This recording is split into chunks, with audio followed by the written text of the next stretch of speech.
So good afternoon. This is Pastor Andy. Going to try something new here on this Tuesday afternoon.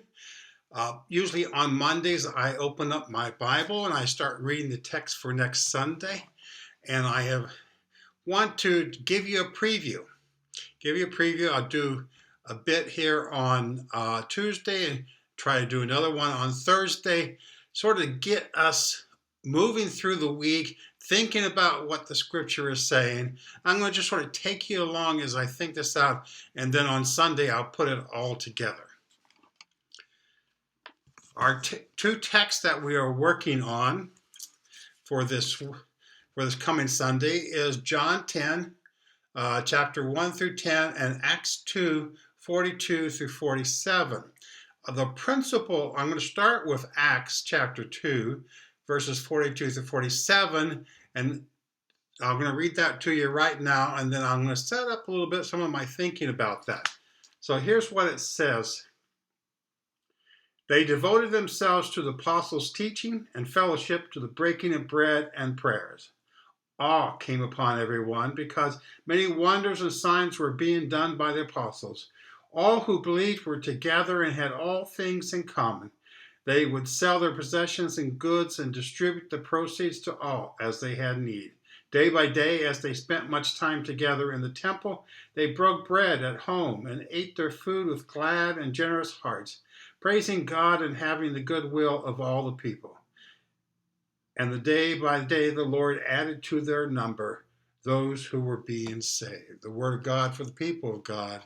And we all say, thanks be to God. So as I'm thinking about this one of my thoughts, or one of my things I'm wondering about, so one of the questions I have, what was the early church like at that time?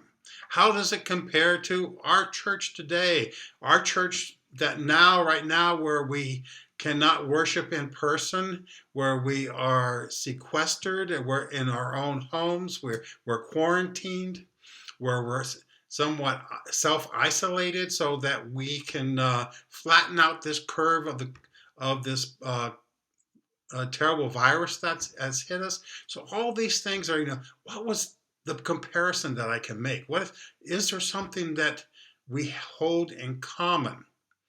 Well, we've got to remember that the church at that time was mostly a house church, maybe one or two, and they had a very small number, and they might have felt that it was necessary to do it secretly. They might have met in secret places. Remember, when the risen Christ found them, they were behind locked doors. Behind locked doors. They were sequestered themselves. They were isolated from the Jewish population of Jerusalem around them.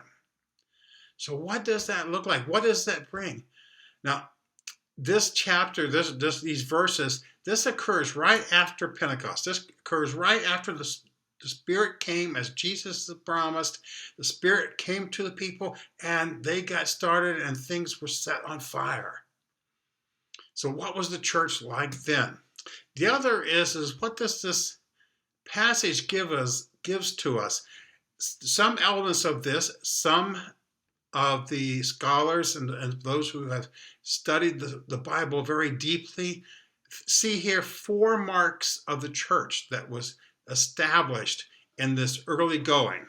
Those 4 marks were what we had read here in the passage before.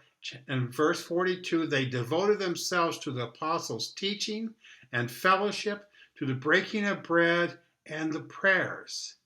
So those 4 things are what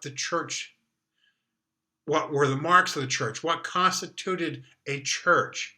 The apostolic teaching, the fellowship and common life, the breaking of bread and prayers.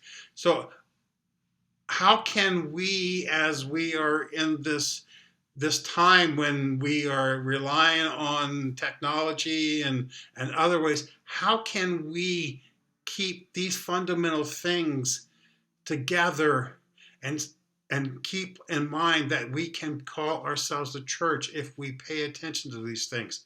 The teaching, which comes from our scripture, the fellowship and sharing of things, however we can share it, by telephone, by by text or however we do that, the breaking of bread, being generous, it says, having a generous heart as they sat together and ate, and through the prayers. And of course, we are the center of prayers for our community, the church is.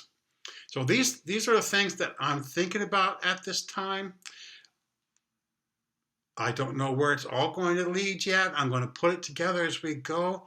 I just wanted to keep in contact with you. Just want to establish where what we can look forward to on Sunday. Hope that this helps. Hope that you are safe and well, and I, hope that you will find the peace of Christ as you go. God bless you.